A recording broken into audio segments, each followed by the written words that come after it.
The year was 1854, and the Massachusetts coast breathed like an old animal, slow, damp, and full of sighs. The sea had a way of whispering to those who lived close to it, and for Elijah Caine, those whispers had long since become indistinguishable from his own thoughts. He rose each morning before the gulls, before even the tide, and set about polishing the same black carriage that had carried every Whitmore to their triumphs, and one, long ago, to a grave. The wood was sleek, blackened with tar and age, and the silver emblems of the family crest reflected the lantern light like mirrors into which Elijah dared not look. The chains were gone, yes, melted down after the state's abolishment decree, but their echo clung to him. The Whitmores had replaced iron with obligation, and the obligation bit deeper. They called him Coachman now, a title that sounded cleaner, more refined, but Elijah knew it was just another collar sewn with silk. He worked in silence. Always silent. Not out of fear anymore, but discipline, the kind that comes from years of learning what words cost. His hands were cracked from years of oiling brass and mending harness leather.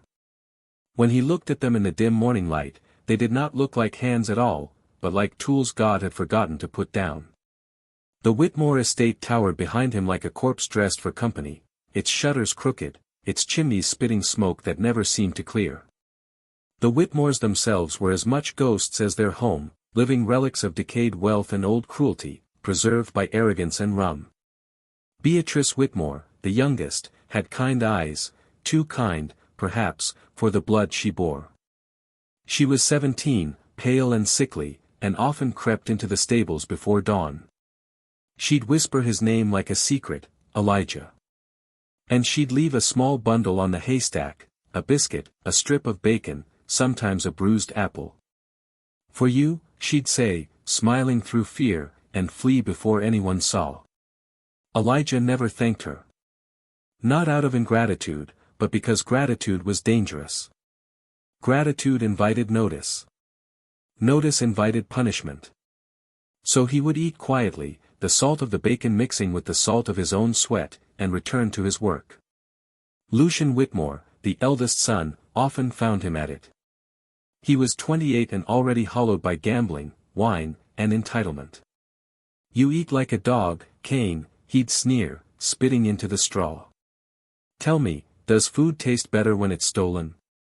Elijah never replied.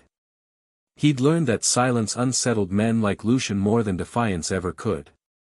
Lucian would stare a moment longer, jaw tightening, before kicking over a bucket or cracking his whip in the air. "Mind the horses," he'd mutter, retreating to the mansion's warmth. "Father says we'll need the carriage ready soon." Soon. That word lingered like a fog bank, shapeless, cold, and coming closer by the hour. That night, the wind changed. The ocean's breath grew sour, and the fog rolled in heavily, choking out even the sound of the tide. Elijah sat in the stable's loft, oiling the harness straps, when he began to hear the whispers again. They came from the rafters, soft, rhythmic, almost like a hymn. At first, he thought it was just the sea finding its way through the boards. But then the words began to form. "Iron remembers blood." The phrase coiled in the air like smoke, curling around his ears until it seemed to come from inside his own chest. Elijah froze, rag suspended midair. "Iron remembers blood," the voice said again, this time lower, like something speaking through the wood itself. He stood slowly, scanning the rafters, but there was no one there, only the sway of the lantern and the creak of old timber. Then, something shifted beneath the hay. He crouched. The smell hit him first, rust, mold, and something older, something that smelled like fear turned to dust. His fingers dug through the hay until they touched metal. It was a collar. His collar. The one that had been stripped from him years ago when Massachusetts declared men like him free. But it had not rusted.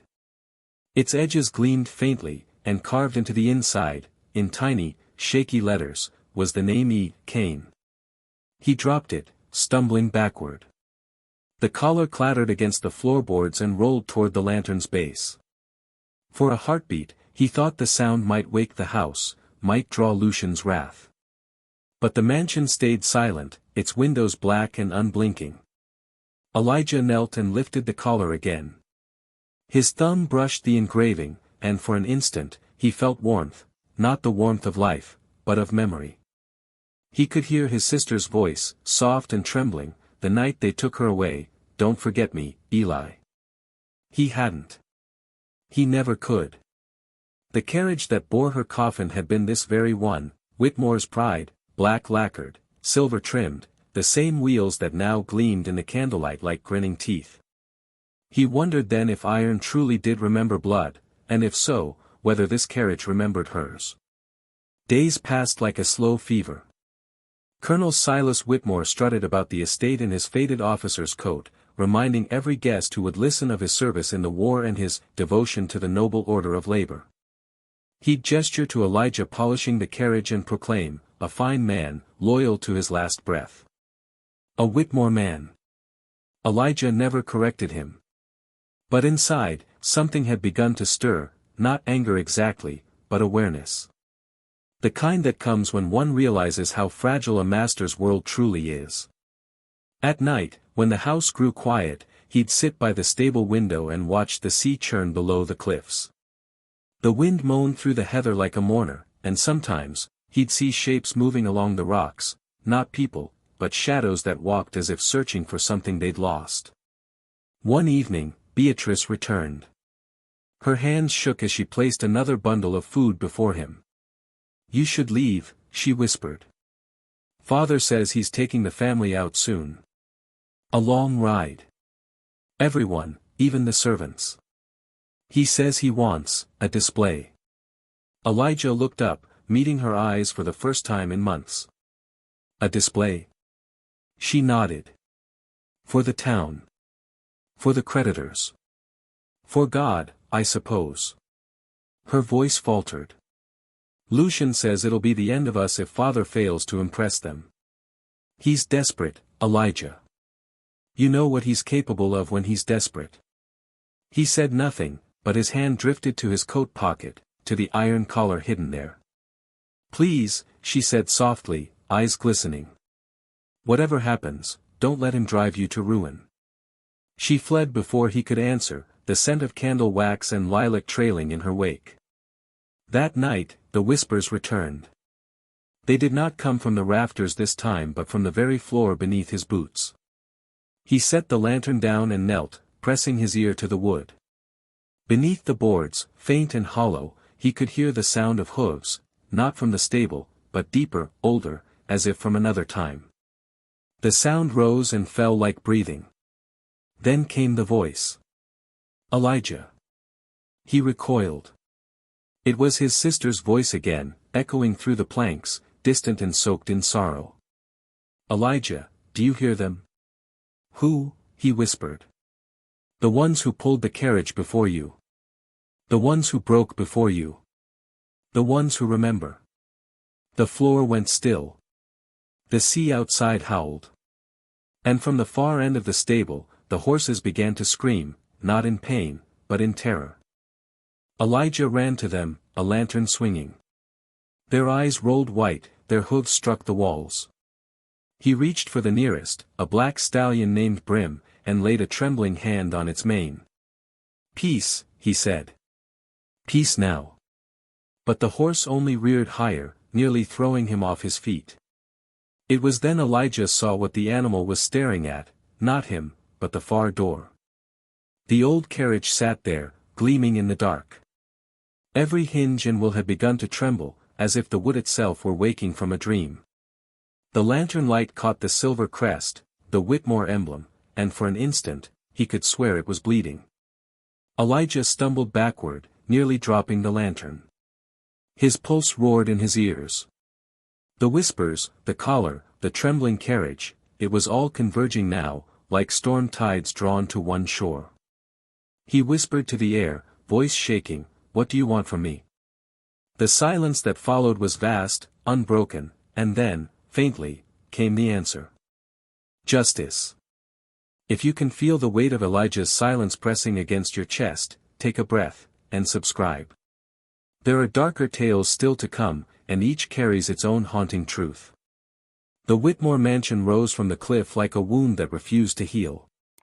Its slate roof was streaked with salt, its shutters eaten through by years of sea rot, and yet the candles never ceased to burn behind its windows. Every flicker of light was a declaration, that even as the world shifted beyond its walls, the Whitmores would cling to their dying empire like barnacles on a shipwreck. By the time the first frost arrived in October, the house had grown louder. Doors slammed at odd hours. Clara Whitmore's voice, once the soft hum of a refined hostess, became sharp as a blade as she quarreled with her husband in the great hall. Servants whispered of debts, of letters from Boston demanding payment, of collectors who'd begun to circle like crows over the estate. Elijah Caine kept to the stables, his refuge of silence. He'd long since learned that sound in this house meant suffering, and the quieter a man became, the safer he was. Yet even in his solitude, he could feel the mansion's decay like a fever spreading outward, through the floorboards, the stone, and into the very air. Colonel Silas Whitmore still carried himself like a soldier even though his glory had faded decades ago. His uniform, once immaculate, now hung loose over a withering frame, the metals dulled by rust. He spent his days pacing before the hearth, polishing his pistol, and speaking of legacy, how the Whitmores had built towns, commanded ships, and civilized men of lesser breeding. It was said he'd once been respected. Now, he was only feared.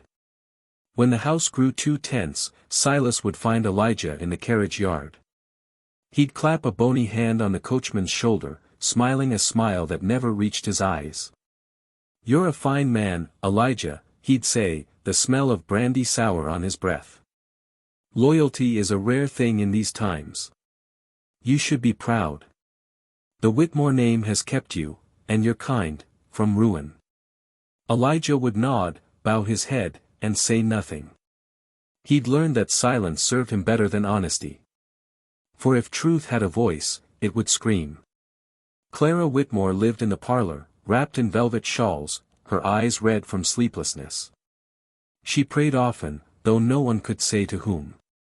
Every mirror in her room had been draped in linen, ever since the night she claimed to have seen something standing behind her reflection, a dark figure holding a whip of fire. "Madness," Silas had said when the servants whispered. "All this superstition from the help has infected her." But Clara no longer denied it. To Beatrice, her daughter, she'd confessed in a shaking voice, "There's something in this house that's waiting. Every time I close my eyes, I hear the sea trying to speak. And when I open them, I see him, that man, your father's driver, staring through me as if he knows what waits for us all." Beatrice didn't tell Elijah this, but he saw it in her face when she came to the stables. Her kindness had curdled into fear. She'd begun to flinch at every creak of the barn, every groan of the wind. "I dreamed of the cliffs," she said one evening, her breath clouding in the cold.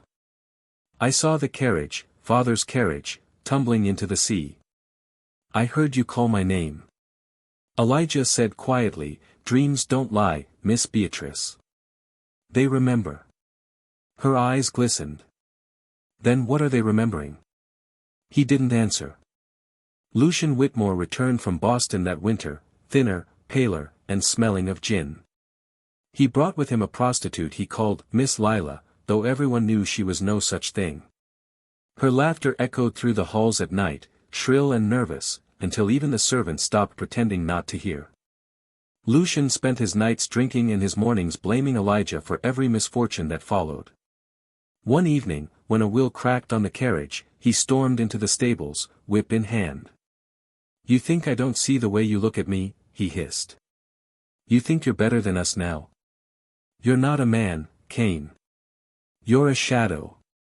Father's pity gave you life, and when he's done, he'll take it back." Elijah stood silent. The whip lashed across his shoulder, once, twice, again. The pain was sharp, but it was nothing compared to the deeper wound, the one of memory, the one that whispered this has happened before. Lucian left him bleeding in the straw. Elijah did not cry out. When the young master's footsteps faded, he simply stood, wiped the blood from his collar, and looked toward the mansion's highest window, where Beatrice's candle still burned, faint and trembling. It flickered once.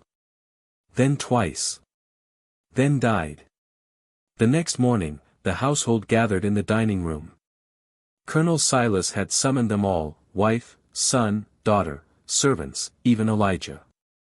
The fire roared behind him as he stood at the head of the table, hands clasped behind his back. "Tomorrow," he announced, "we ride to Cliffside Chapel. The Whitmores have been mocked, whispered about, slandered by cowards who think our name will fade. We will prove them wrong. The carriage will be our testament, 19 souls, united as one family, descending upon the town in dignity." No one dared speak. Even the servants knew better. Lucian raised his glass, a mocking smile tugging at his lips. 19 souls, father? You mean to pack us in like cattle? Even your precious coachman? Silas turned to Elijah. He will drive us. He always has. Beatrice's lips parted, but no sound came. Clara muttered something under her breath, a prayer, or perhaps a curse. Elijah bowed his head. "Yes, sir." The colonel's smile returned, thin as a blade. "Good. Then polish the carriage till it shines like our name." That night, the estate seemed to rot faster. Wallpaper peeled, lamps dimmed, the sea wind howled through broken shutters. Elijah walked the corridors for the first time in years, searching for Beatrice. He found her by the drawing-room window, staring out toward the cliffs. "They don't know what they're calling down," she whispered. "Father says it's a ride of pride, but I can feel it, something else is waiting. Every time I close my eyes, I hear the horses crying." Elijah said nothing, only stepped closer. Outside, the tide struck the rocks like hammer blows. "I found something," he said finally. "In the stable. Something that shouldn't exist." He placed the iron collar in her hands. It was as cold as the sea. She looked down at it, then backed up at him, horrified. "Why would you keep this?" "I didn't," he said softly. "It came back." The next morning, the mansion reeked of perfume and decay. Clara was dressed in black though it was no funeral. Lucian was already drunk. Silas strutted through the hall in his old military coat, barking orders, his voice booming through every corridor.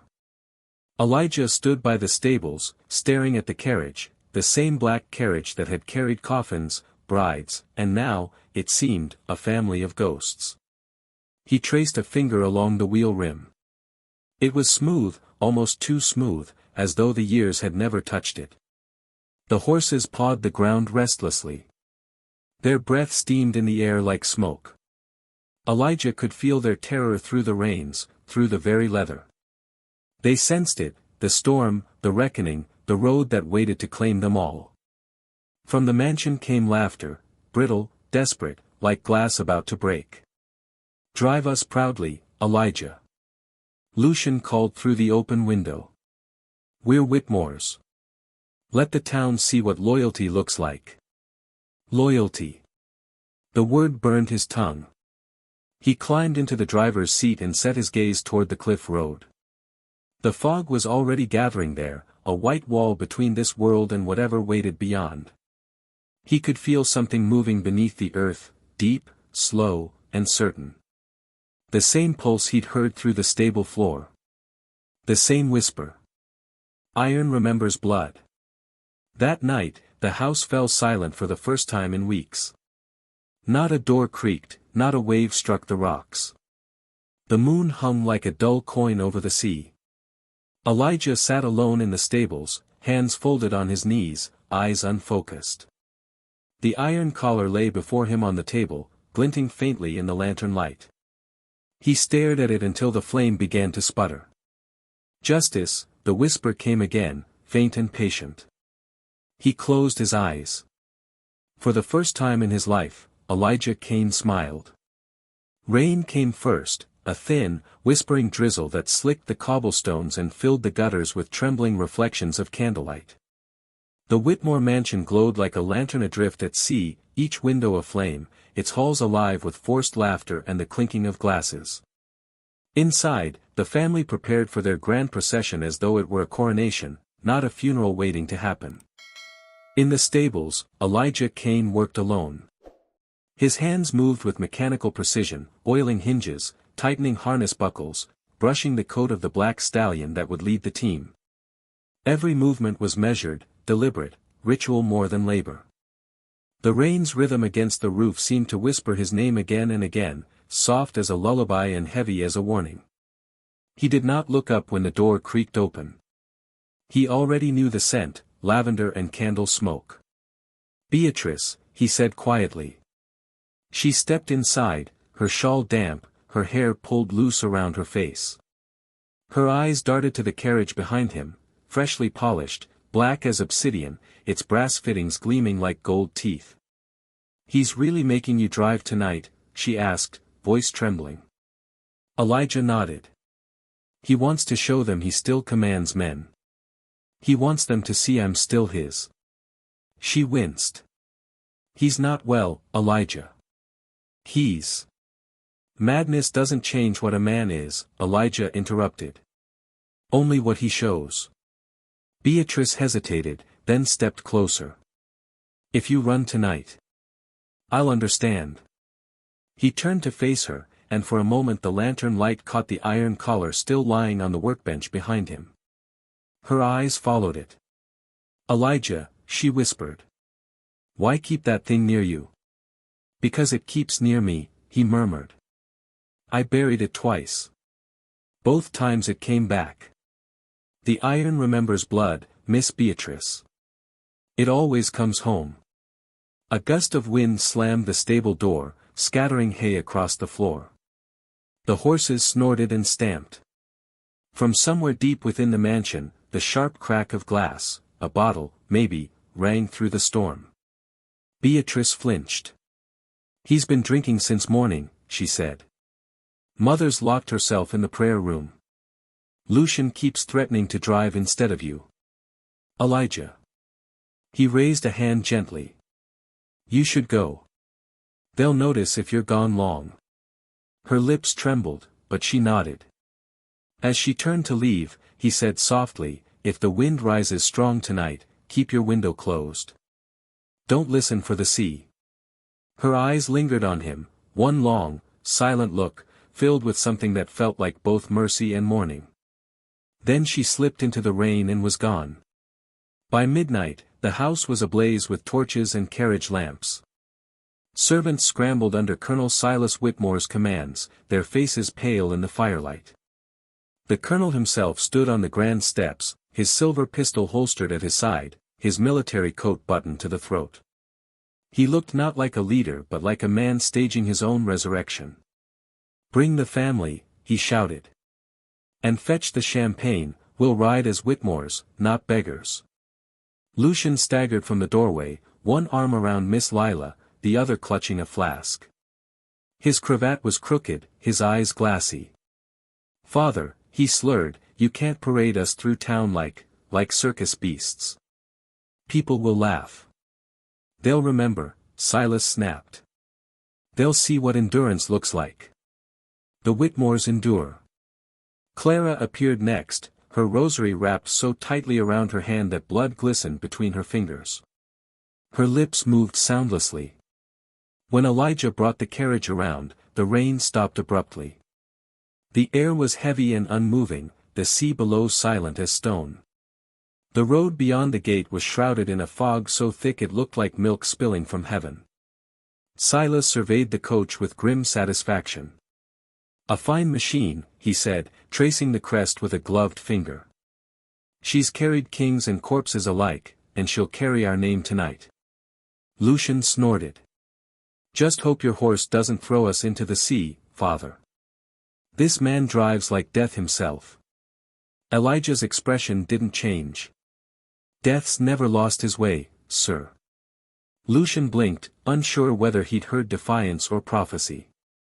The family boarded one by one, Clara first, clutching her Bible, muttering prayers to saints that wouldn't listen, Beatrice next, pale and trembling, her eyes avoiding Elijah's, then Lucian and his companion, laughing too loudly, too nervously. Silas climbed in last, taking the window seat as though claiming a throne. "Elijah," he called. "Drive us with pride. The Whitmore line rides tonight in triumph." Elijah's gloved hands closed around the reins. The horses pawed at the stones, their nostrils flaring, their muscles twitching beneath the harness. He whispered something under his breath, a sound not meant for the living tongue. The coach lurched forward. The wheels rolled through the fog, their rhythm deep and deliberate, like a heartbeat under the earth. The lanterns swung from their brackets, throwing long shapes against the mist. The road wound down from the cliffs, narrow and slick, bordered on one side by the dark sea and on the other by skeletal trees that shivered though no wind moved them. Inside, laughter turned to quarrel. Lucian's voice cut through the carriage walls, "He's driving too slow. I told you he'd make a spectacle." Beatrice's reply came, soft but sharp. "Would you rather he drive us straight into the sea? Better than crawling like paupers." "Enough," Silas thundered. "The road listens when you mock it." Silence followed. For a while, only the horses' hooves spoke. Elijah's eyes never left the path. The fog thickened, swallowing even the sound of the surf. The air tasted of iron. He felt the old collar, cold against his chest beneath his coat, though he'd left it on the workbench. Then came the whispers, faint, rising with each turn of the wheel. "Eli." He stiffened. The voice was familiar, far too familiar. His sister's voice again, drifting on the sea air like a memory refusing to die. He blinked hard, and in the distance, through the fog, he saw a figure standing at the next bend of the road, pale, barefooted, wearing a white shroud that fluttered though the air was still. Her head tilted slowly, as if listening. "Eli," she said again. He blinked, and she was gone. Behind him, Lucian shouted, "Are you blind, man? Keep the horses steady." Elijah didn't respond. His hands were steady, but his heart hammered like thunder. They crossed Wicklow Bridge, the last stretch before the cliffs. The fog lifted briefly, revealing the moon like a pale coin hung over the abyss. The sea below gleamed faintly, too still for comfort. The road ahead curved toward the edge, where the cliffs dropped sheer into black water. Inside, the family began to sing, at Silas's command. Old war hymns, patriotic and broken, their voices trembling and sour. Beatrice's voice was the only one that faltered. Her gaze fixed on the reflection of Elijah's back through the small carriage window. Something about his stillness terrified her more than any ghost could. "Father," she whispered. "We shouldn't be on this road." "Nonsense," Silas barked. "This road was built for men like us. It bends to the will of the Whitmores." No one noticed that the horses had begun to bleed from the mouth. The bits in their teeth were red. The first thunderclap came without warning. The sky split open, spilling rain so suddenly it felt as though the ocean itself had risen to drown them. The lanterns sputtered, one went out completely.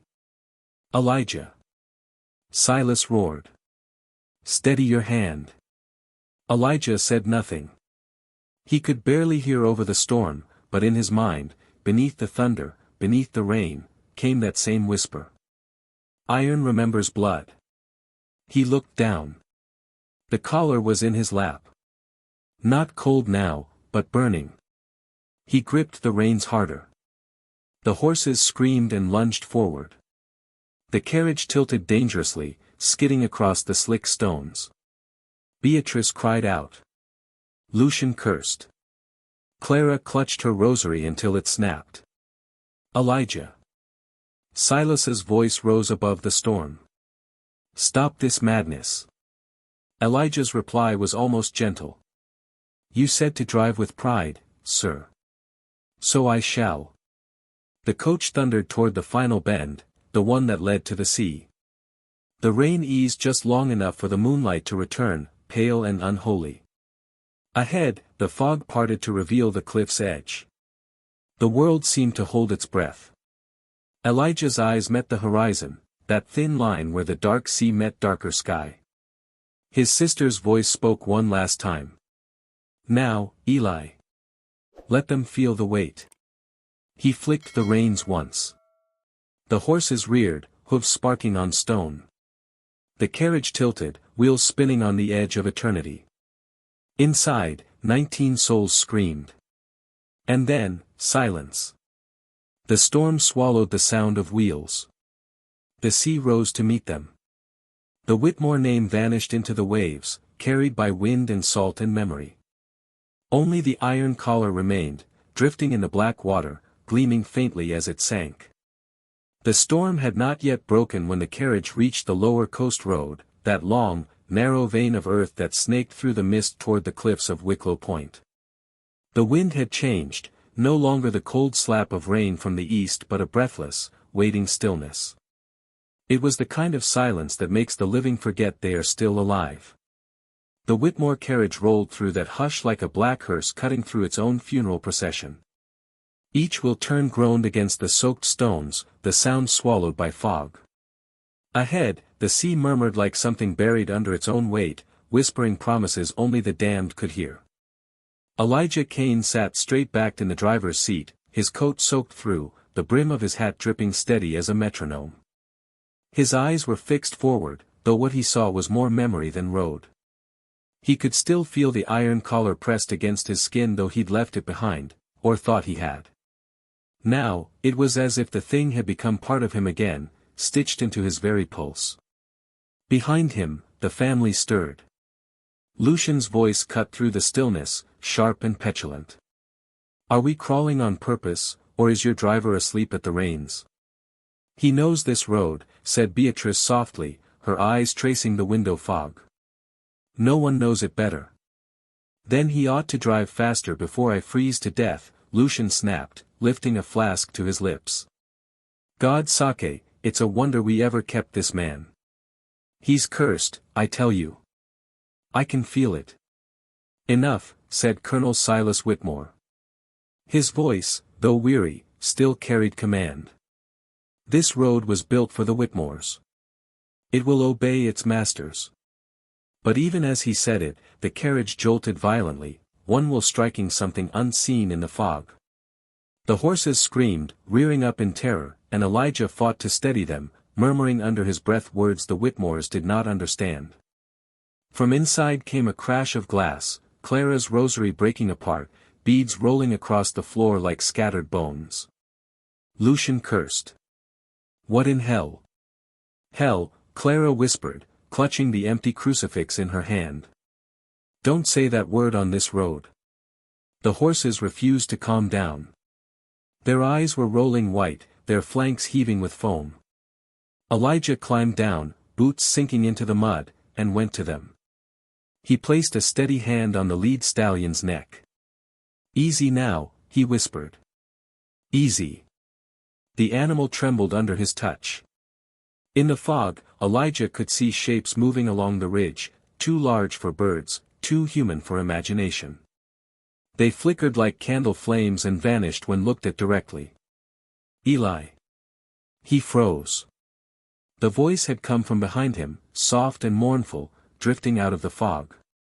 Eli, you remember, don't you? It was her again, his sister's voice, as clear as the day she was taken. He turned slowly. The fog parted just enough to reveal her silhouette, barefoot, her dress white and soaked, her face hidden by her hair. Eliza, he whispered. The figure tilted her head. Do you remember the night they made you drive? The road behind her shimmered, and Elijah saw flashes of it, the coffin, the soldiers, Silas Whitmore's gloved hand pointing toward the graveyard while Elijah sat atop the same carriage, reins slick with blood.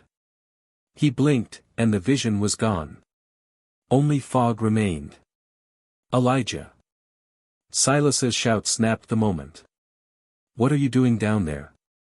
Elijah climbed back onto the seat. Clearing the path, sir.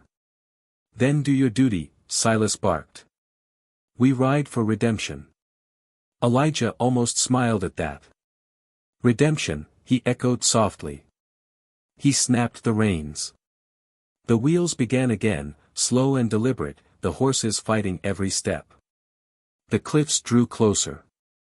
Each gust of wind carried the faint taste of salt and copper.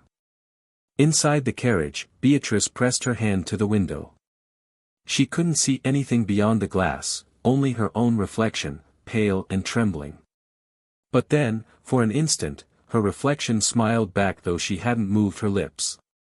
She recoiled with a small cry. Lucian rolled his eyes. "What is it now?" "The glass," she whispered. It smiled. He laughed. "So you've gone mad too." Clara crossed herself, muttering prayers in Latin. The words tangled with the creaking of the carriage until it sounded like the house itself was praying through her lips. Silas sat motionless, his gloved hand resting on his cane. "All of you, silence. The road listens." Outside, Elijah's lips moved again, different words, older ones. The air grew colder with each syllable. The fog around the horses began to twist like smoke rising from invisible fire. They reached the ridge of the cliffs just before dawn. There, the road narrowed to a single path carved into the rock, the drop to the ocean sheer and endless. The sea was restless now, crashing against the cliffs in thunderous waves that sent up curtains of spray. Lightning flashed somewhere far away, lighting the fog from within. Elijah's breath came slow and even. He guided the horses forward, one careful step at a time. His eyes never left the horizon. From within the carriage, a faint sob. Beatrice had begun to pray aloud now, whispering for forgiveness for sins that were not her own. Lucian laughed bitterly. "If the Lord hasn't heard us by now, little sister, he's not listening." Clara slapped him, sudden and sharp. "Do not mock the living God." "The living God?" Lucian spat. "You think he lives in this family? Look around you, mother. We are all dead. We've just forgotten to fall." "Elijah!" Silas shouted. "Drive on." And Elijah did. The horse's hooves struck sparks on the wet stones. The wheels groaned louder. Somewhere in the dark, a scream echoed, not from the carriage, but from the cliffs themselves, as if the earth were warning them to turn back. "Elijah," Beatrice whispered again through the window. "Please. Stop." He met her eyes for a single heartbeat. Rain ran down his face like tears. His lips barely moved. Almost there. The fog thinned, revealing the last bend before the descent to Cliffside Chapel, a curve so sharp even seasoned drivers avoided it. The sea glimmered below, vast and hungry. The horses began to resist again, their bodies slick with sweat, their eyes wide with terror. "Elijah!" Silas roared. "What are you waiting for? Drive!" Elijah did not move. He felt something stir behind him, something vast and invisible, as if the night itself had drawn breath. The voice came again, his sister's, joined now by others. Dozens. Hundreds. "Let them feel it, Eli. Let them feel the weight." He gripped the reins tighter. The leather creaked. Inside the carriage, the family began to argue again, Silas shouting, Lucian cursing, Beatrice weeping, Clara praying. The sound rose and fell like a storm of its own. Elijah whispered to the horses, "Now." They bolted. The carriage lunged forward with such force that Lucian was thrown against the opposite wall. Beatrice screamed. Silas tried to stand, his cane cracking against the window. "Elijah," he bellowed. "Stop this." But Elijah's face was calm, serene even. He no longer looked like a servant at all. He looked like a man carrying out a sentence. The road curved. The wheels skidded on slick stone. The horses, maddened by fear, veered left instead of right. The world tilted. For a single suspended heartbeat, the carriage hung between land and air, between sin and salvation. Elijah felt the wind rise beneath him, cold and clean. He closed his eyes. Behind him, 19 voices cried out as one. And the carriage plunged into the fog. If you followed Elijah down this haunted road and still hear the hooves echoing in your chest, subscribe. Tell me, would you have stopped, or would you have let the cliffs decide? The sea swallowed the sound of the fall. For a moment that stretched like eternity, the carriage seemed to hang in midair, a black, glimmering shape caught between heaven's light and the abyss below. Then gravity reclaimed it, and all the weight of blood, wood, and guilt came crashing down. The impact never sounded like thunder. It sounded like breath being stolen. Wood splintered, metal screamed, and the night exhaled a single, hollow gasp. Then silence. When Elijah Caine opened his eyes, the fog was gone. The air was still, pale, and strange, as though the world itself had been reset. He was standing among the wreckage, his boots buried ankle-deep in wet sand. The ocean receded and returned in slow, heavy waves, whispering over the broken pieces of the Whitmore carriage scattered across the shore. The horses were gone. The coach's lanterns, shattered. The Whitmores, 19 souls who had once filled the night with noise and cruelty, were strewn like discarded dolls along the edge of the tide. Elijah's hand rose to his throat. The collar was there again. He didn't remember putting it on. The iron was warm, pulsing faintly, as though alive. He walked toward the wreckage, slow and deliberate. Each step brought him closer to what he already knew, that there was no one left to command him, no one left to beat or mock or demand his loyalty. The sea had claimed them all. And yet, as he approached, something moved. Colonel Silas Whitmore was still breathing. Barely. His body lay twisted beside a rock, one arm pinned under the shattered door of the carriage. His face was bloodless, his eyes wide and glassy. "Elijah," he croaked. "Help me." Elijah stopped, his expression unreadable. "Help me up," Silas rasped again, coughing seawater and blood. We can go back to the house. There's money, papers. I'll make you free." Elijah's gaze dropped to the man's leg, bone protruding through skin like ivory. The storm had washed the blood clean, leaving the wound pale and terrible. "I was never yours to free," Elijah said softly. Silas's breathing grew ragged. Ungrateful, wretched, he tried to lift his pistol with trembling fingers, but his arm would not obey him. You did this." Elijah crouched beside him. "No, Colonel. The road did this. The road remembers." Silas tried to speak, but only foam came out. His head lolled to one side, and the sea reached forward like a patient hand to claim him. The wave rolled over his face, and when it drew back, the Colonel of Wicklow was gone, another offering to the deep. Further down the beach, a sob echoed faintly. Elijah turned.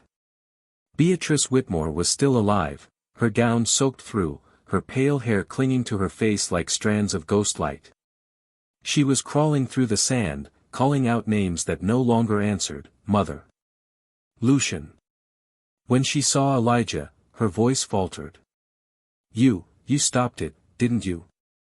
You saved me." Elijah's eyes softened. "No, Miss Beatrice. I only drove the road that waited for us." She tried to stand, swaying. "You don't understand. I tried to warn them. I told Father not to." He stepped closer, steadying her by the arm. "I know." Her eyes filled with tears. "Will they find us?" "They already have," Elijah said, looking out toward the sea. "Everything that waits in the dark finds what it's owed." Beatrice followed his gaze. The tide was rising again, the waves rolling higher, closer. But the water wasn't empty. Shadows moved within it, faint, pale figures walking through the surf, their shapes flickering in and out of being. They were not the dead Whitmores. They were older. "Do you see them?" Elijah whispered.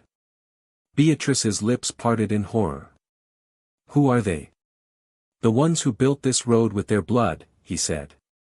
"The ones the Whitmores buried beneath it to keep their wealth." The figures drew closer, men, women, even children, their eyes hollow but burning faintly gold, their skin glistening like the sea itself. They reached the wreckage and began to touch it, their fingers leaving trails of rust where they passed. Elijah bowed his head. They remember. Beatrice fell to her knees. Please, please don't let them take me. He looked down at her, the iron collar glowing faintly at his throat. There are debts, Miss Beatrice. Every house built on cruelty has its due. I wasn't like them, she whispered. I tried to be kind. You were kind, he said. But kindness cannot wash blood from a name. The figures were almost upon them now. The air grew heavy, thick with the scent of iron and salt.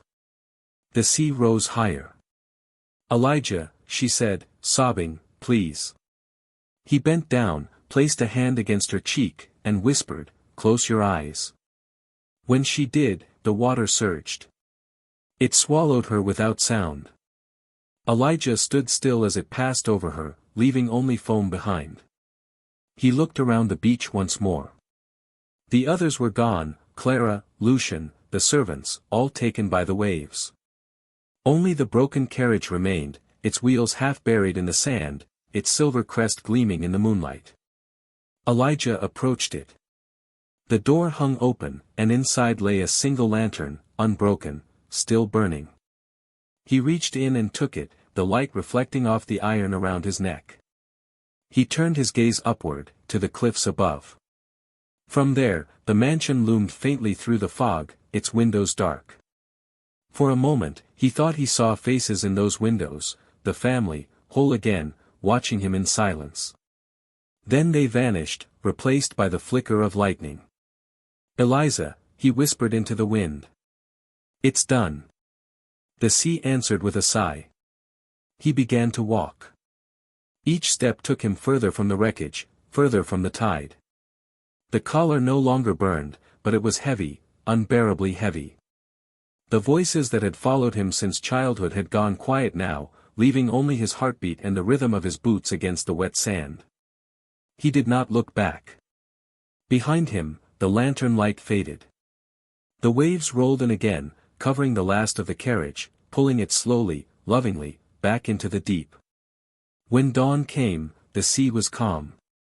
The beach was empty. Only one thing remained, a silver crest, half buried in the sand, marked with rust that looked like dried blood. That morning, the villagers of Wicklow Harbour awoke to find fragments of black lacquer wood and silk strewn across the shore. No bodies were recovered. Only one set of footprints led away from the wreck, deep, deliberate, heading inland. The sheriff said it was impossible, no man could have survived a fall from that height. But the prints were there all the same, vanishing only when the ground turned to stone. And that night, the stables of the Whitmore estate were found empty, the horses gone, the tools scattered, the floor slick with seawater though it hadn't rained in hours. On the wall, carved deep into the wood, were 3 words. Iron remembers blood. If your heart hasn't slowed since Elijah let the sea take its due, breathe. And if you still feel the tide pulling somewhere deep inside you, subscribe. There are darker tales waiting just beyond the next cliff. Dawn broke over the Massachusetts cliffs, but it was not a clean light. It came pale and fractured, filtered through fog that clung to the rocks like smoke from an unseen fire. The wind had stilled, even the gulls had vanished. The sea below moved sluggishly, as though burdened by what it had swallowed. The Whitmore carriage was gone. No splinters, no glass, not even a trace of the horses that had dragged it to its doom. The ocean had taken it all, and yet, something remained. High above the cliffs, on the narrow ridge that led toward the ruined chapel, a single figure stood motionless against the gray horizon. His coat was torn, his hands blackened with soot and salt, his face unreadable. Elijah Caine. He should not have been alive. The fall should have crushed every bone in his body. But when the sea had closed over him, he'd felt not death, only a strange weightlessness, as if time had hesitated and then reversed its own decree. Now, standing there in the dawn mist, he could hear the voices again, the same whispering tide that had followed him since birth, the same refrain that echoed through the bones of the cliffs. Iron remembers blood. The words came from everywhere, from the earth beneath his feet, from the wind threading through the grass, from the echoing gullies below. They were not a curse now. They were a truth finally spoken aloud. Elijah looked down at his hands. The iron collar still circled his neck, but its color had changed, no longer dull gray, but deep red, as though it had drunk from the very sea. When he touched it, it pulsed faintly, beating in rhythm with his own heart. "Is it done?" he whispered. A voice answered, soft, feminine, familiar. "Not yet." He turned. There, standing at the edge of the cliffs, was his sister Eliza. Her white dress moved gently though there was no wind. Her eyes glowed faintly, gold as sunrise through smoke. "Eliza," he breathed. "They're gone. The sea took them." She shook her head slowly. "It wasn't the sea that took them, Eli. It was you." Elijah's throat tightened. "I only drove the road they built." "And the road drove you," she said. "Every lash, every order, every name they called you, it built this path stone by stone. You only finished what they began." Her gaze drifted past him, toward the horizon where the fog met the sun. "But the road doesn't end here. It never does." He stepped closer. "Then what am I now?" Her lips curved, not quite a smile.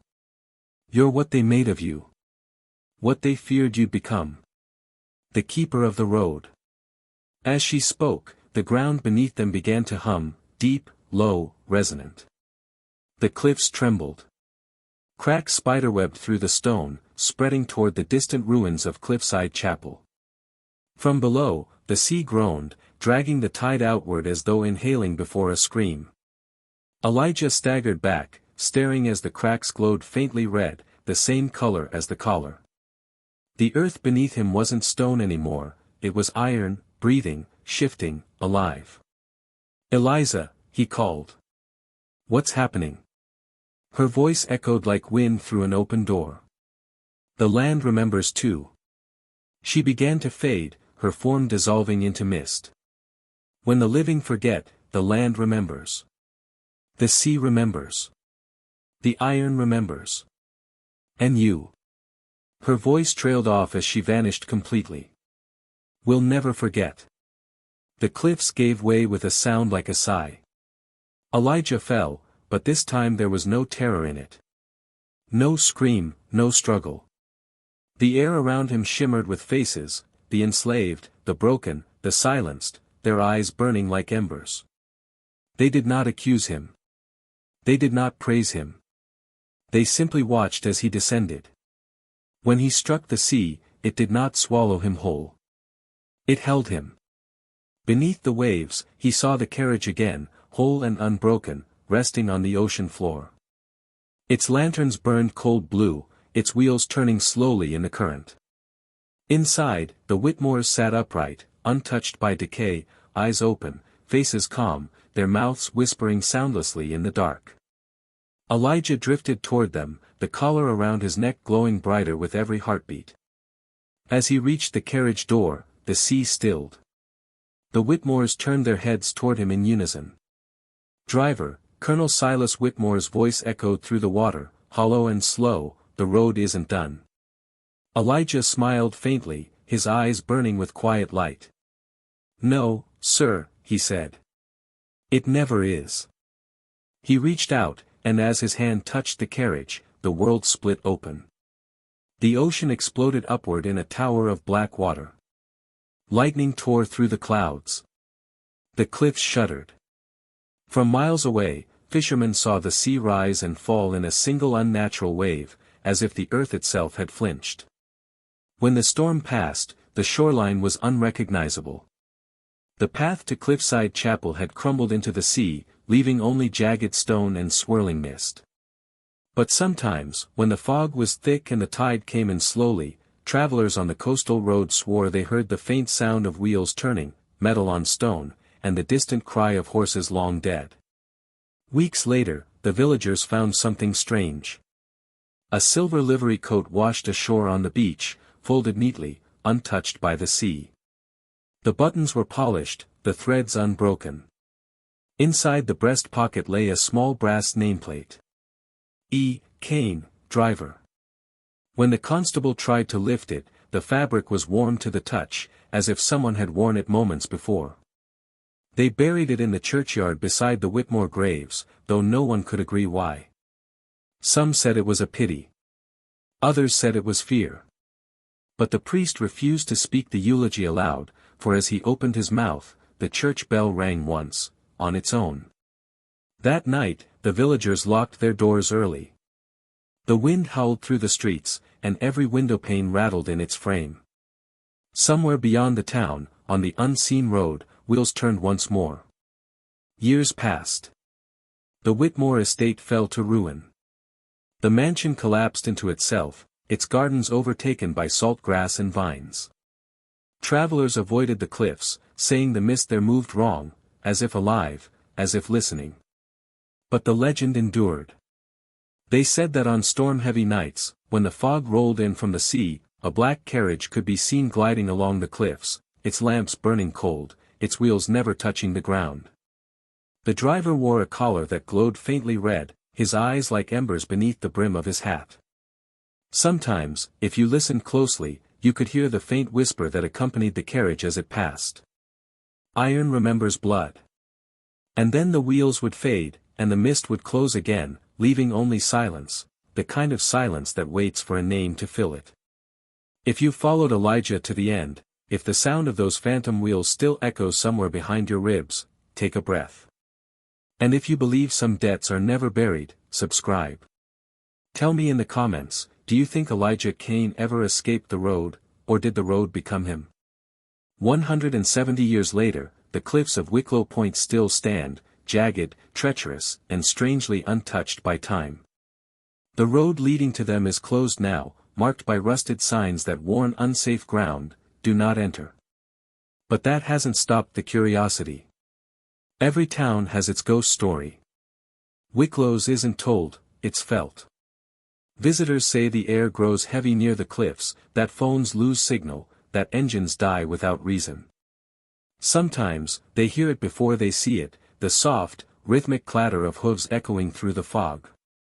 When they turn, there's nothing there. Only the faint outline of a road that ends where the world does. Locals avoid the place after dark. The older fishermen refuse to speak the Whitmore name at all.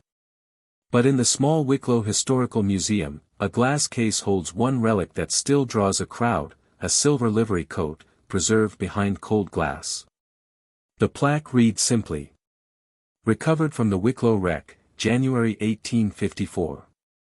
The curator, an elderly man named Henry Talcott, has worked there 40 years. He says the coat has never tarnished, though no preservative has ever touched it. When storms come in from the Atlantic, the glass fogs from the inside. Some nights, when Henry closes up, he swears he hears a faint tapping, metal against glass. As if someone is knocking, waiting to be let out. Last winter, a group of college students came from Boston to record a ghost hunting special.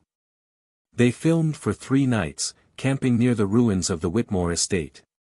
The footage never aired. Police found their equipment half buried in mud, their tent torn open, their vehicle's tires burned down to the rims. There were no signs of struggle, no footprints but their own, and one other set leading toward the cliff's edge. Deep, deliberate. The footprints ended in nothing. Now and then, hikers claim they've seen a black carriage gliding silently through the fog, its lanterns burning pale blue, its driver's eyes like dying coals. They say it moves without sound, without wheels touching ground, as if floating on its own memory. And if you stand too close, if you listen too long, a voice will speak, not cruel, not angry, but tired. Iron remembers blood. Then the mist closes, and you're alone again. They say every curse is born from something human, grief, guilt, rage. But this one feels older. More patient. It doesn't seek vengeance. It simply waits. And on quiet nights, when the sea is calm and the wind turns cold, the people of Wicklow swear they can still hear the faint rumble of wheels rolling far below the cliffs, following the same road, over and over again. A road no map remembers. A road that never ends. If you've come this far, if the sea still calls your name after this story, leave a comment below. Tell me, do you believe curses fade, or do they simply change drivers? And if you want to hear the next one before the fog rolls in again, subscribe.